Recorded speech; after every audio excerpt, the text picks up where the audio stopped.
Welcome to the Wednesday edition of the John McEntyre Show Live. I'm John McEntyre, and today is Wednesday, Hump Day. Hump Day.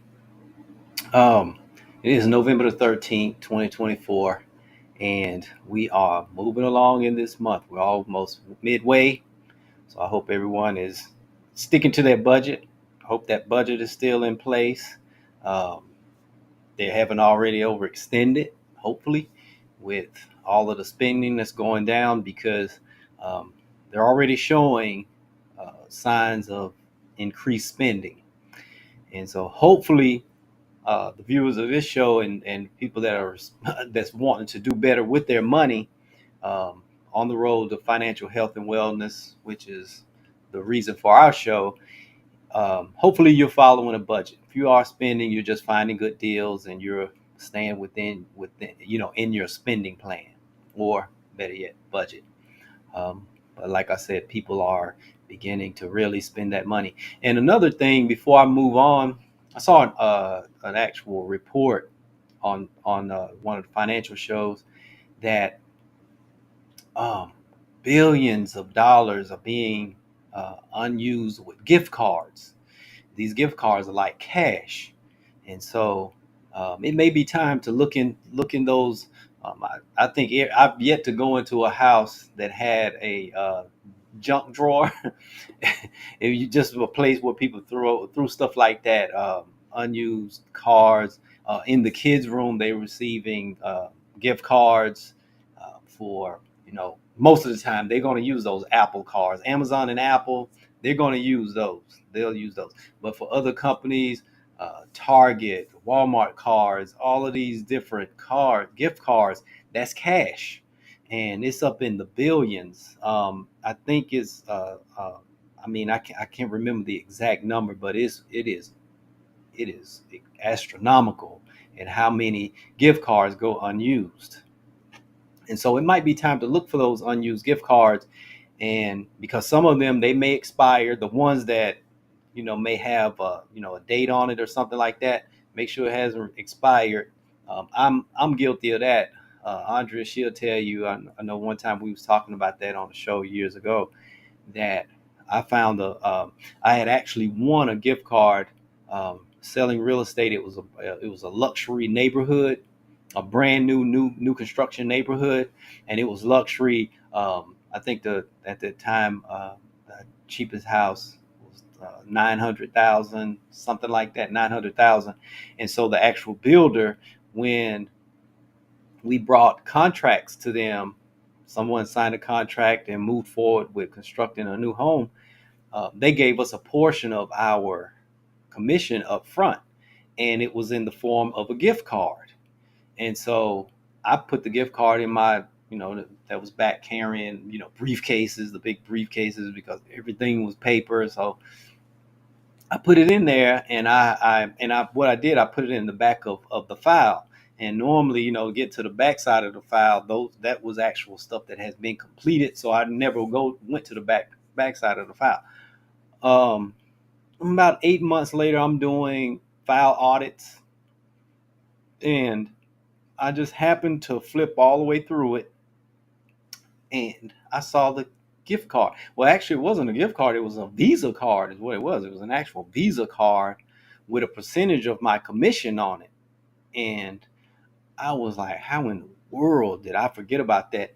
And the good part about it is, I found it one day before our anniversary. It was like, I think, our third or fourth anniversary. And so when I found that card, I was like, perfect. I just didn't say anything. I took it and bought her anniversary gift, and everyone was happy. But I would have been sick if I had forgotten about that card or lost it, and then it came to mind or something like that. I would have been sick. So go look. Make sure you're not storing or hoarding unused uh, cards. All right, so let's get into this show today. The actual show is about. It was someone I'm working with. I'm working with a parent, single mother, and she's, you know, uh, basically she did not get to go to college, things like that. And so she has a daughter, and she is focused on her daughter being the first in her family to go to college, to actually go and graduate college. And that is extreme. That is very commendable. I commend her on that.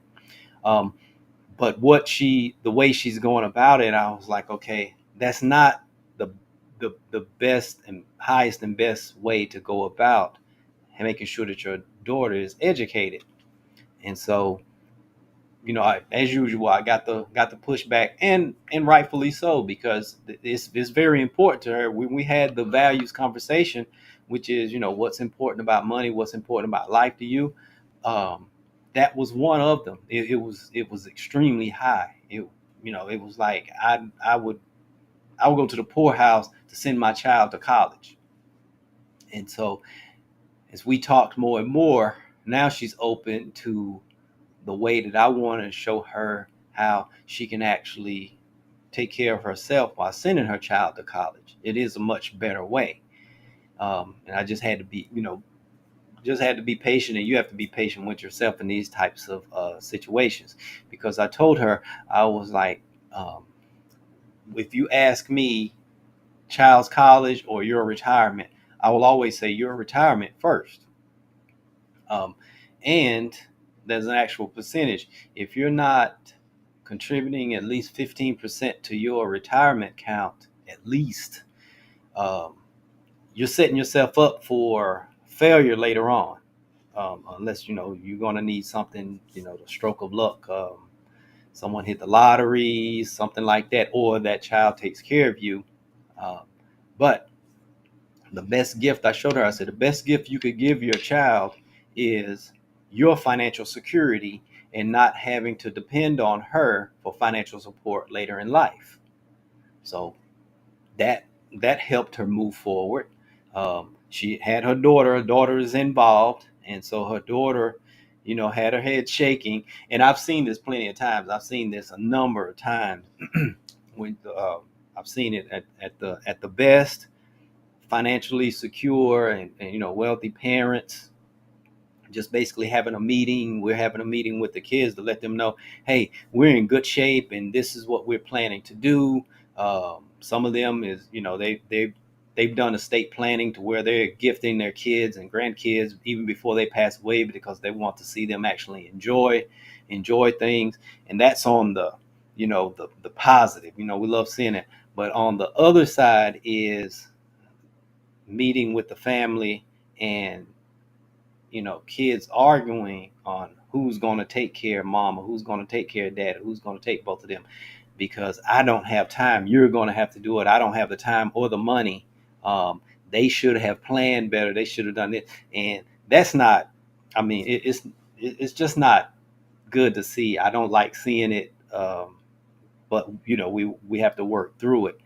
And so I explained to my client that, both sides. And she agreed. She would rather be on this side of telling her daughter, hey, I'm financially secure. You can go on with life. We can enjoy each other without having to have, every time we talk, we're having to have these money conversations, which becomes arguments, things like that, becomes resentment and, anger, judgment, and all of that. And it's not positive.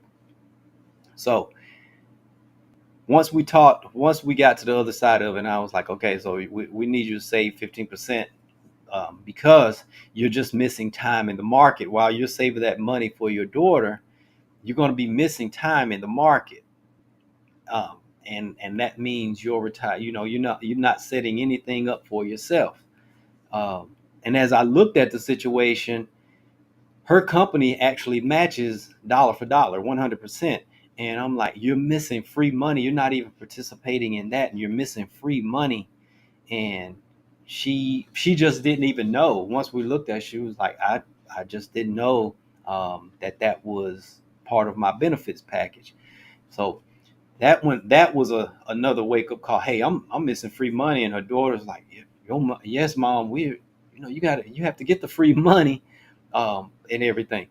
And so I explained to them, and I'm explaining out there, because that's like a question that comes up all constantly. It's always in the air. And so I use the analogy the way I was taught. Um, anyone I think, people that have flown on airlines, major airlines, before the flight, the flight attendant, they give the instructions. In case of an emergency, oxygen mask will fall down. For those parents, if you have a child, you get oxygen first before giving it to your child, because your knee-jerk reaction, your that parental reaction that we all have will be to take care of the child first. Give them oxygen first. They said, but that's no good if you pass out. So you get oxygen first, get yourself in a good place. Now give the child the oxygen. And that's the way I look at finances. You take care of yourself first, then you can take care of, with your child. You're contributing your 15%. You paid off all of the consumer debt, the cars, credit cards, and all of that. You're out of consumer debt. You're contributing to your retirement. Now, if you want to, you can focus all you want on your child's education. I said, but even better than that, in today's times, kids, there is tons and tons of money out there. Um, and I'm in the works of having a scholarship, a college funded consultant, to be interviewed. There's just so much money out there. It is just crazy. And so I was like, okay, once you get all of this set up here, now how about you and your daughter work together, make this the center project of the home, uh, her college funding. And instead of you using your personal money, there's scholarships, there's grants, out there. And I share story after story of these scholarships. I even had a little conversation with her daughter, what do you want to study? And she's wanting to go into STEM. And I'm like, okay, so that's like one of the, largest, probably the largest amounts of scholarship and grant money out there, from the government all the way down to private organizations, foundations, family foundations, these uh, people that became wealthy and they want to fund kids' out education in STEM and things like that. I was like, and I just shared story after story. I have personal friends and acquaintances that benefited from this type of money. One was a math major studying statistics, and so this insurance company and insurance companies, they use statisticians all the time, to help them build their products. And my friend basically, had all the money they needed to go to college. I mean, they had more than enough money, and they just signed the agreement that they would work for the company. And this was about 20 years ago, and she's still with the company. So there you go.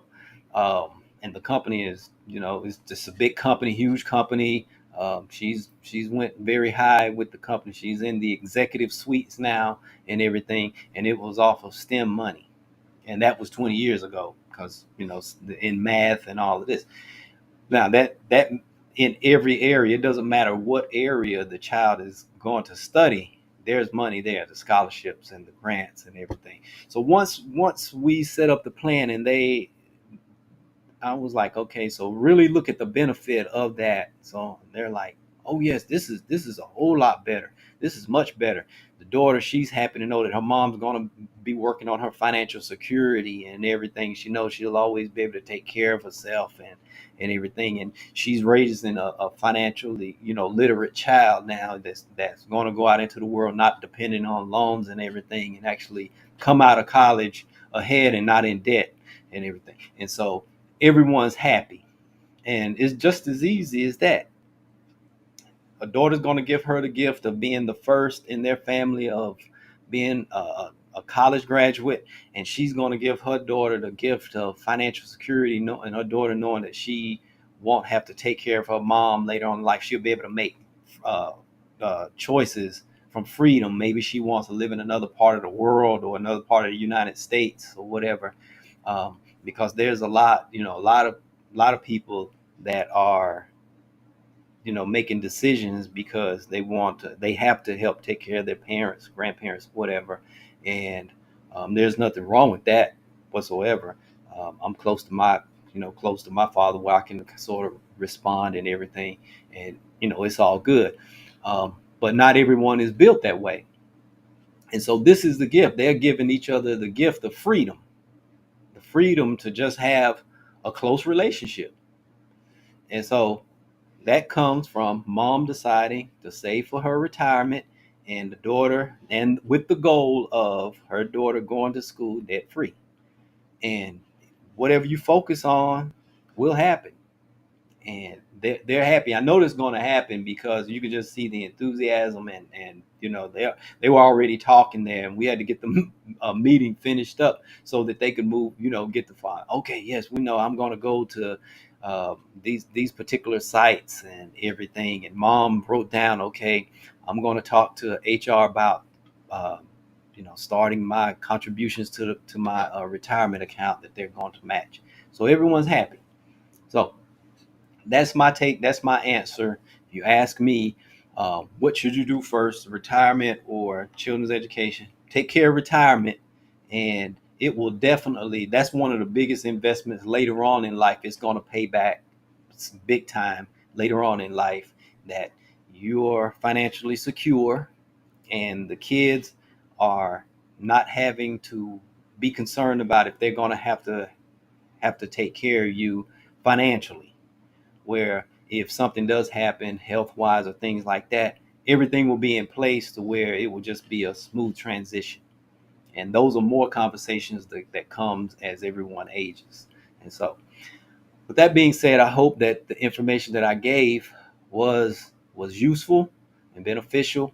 Hopefully, it caused some good conversations out there with the children and parents. And if it was, make sure you can um, share your stories, share your wallet wins with us. Your questions, if you have questions, send them in. We'll answer them. Your wallet wins, I want to share them and celebrate them with you. Share the channel, like it, subscribe. Tune in tomorrow. I will be back, same time, same channel. Have a good day.